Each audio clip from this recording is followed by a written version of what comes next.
Mr. Speaker, let me just first start and say this, that hatred and discrimination against any marginalized community is wrong, whether it be an ethnic minority, LGBT, a person with disability, women and girls. Today I want to focus on something that is very personal to me. My family was blessed. My grandfather came over to this country from Poland just before the rise of Hitler. And he saved his brothers and sisters, bringing them over. But too many people were not so blessed. So, Mr. Speaker, I rise today and start my comments by saying, never again. As I address the growing concern of anti-Semitism in my home state of Florida and across this country. And this rise in anti-Semitism is deeply concerning, particularly the lessons of the Holocaust, where we saw or lost 6 million Jews and millions of others who were murdered by the Nazis in one of the worst human atrocities in our history of the world. Precious lives who were tortured, gassed, shot, and treated less than human. And it is terrifying that we find ourselves today having to defend the fact that it even happened. So we say never again, to remind the world that we just didn't wake up one moment to gas chambers and genocide. It was a slow and deliberate effort dehumanizing Jews and others, fomenting fear and normalizing extremism and prejudice. Today, Holocaust denial and anti-Semitism is on the rise.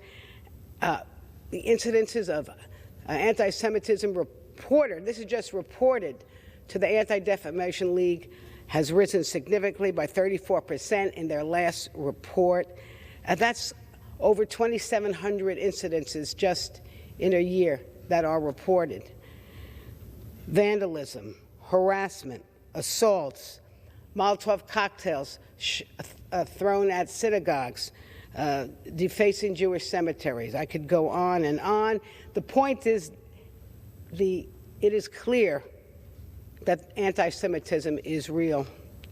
And in my own hometown county of Palm Beach County, which is home to tens of thousands of Jews, just this month, or I should say in January, there were Nazi symbols projected on buildings. There were hundreds and hundreds of anti-Semitic flyers thrown into the yards of people. So, Mr. Speaker, I say, what should we do? What must we do? Combating anti-Semitism is everyone's responsibility.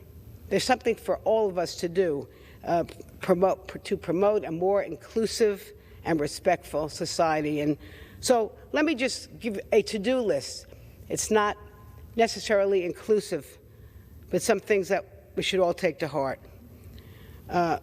Believe it or not, a significant number of our young people don't have any understanding of the Holocaust. And so, of course, education and awareness about the Holocaust and the history of anti-Semitism and the harm it causes, that is something that's very important, education.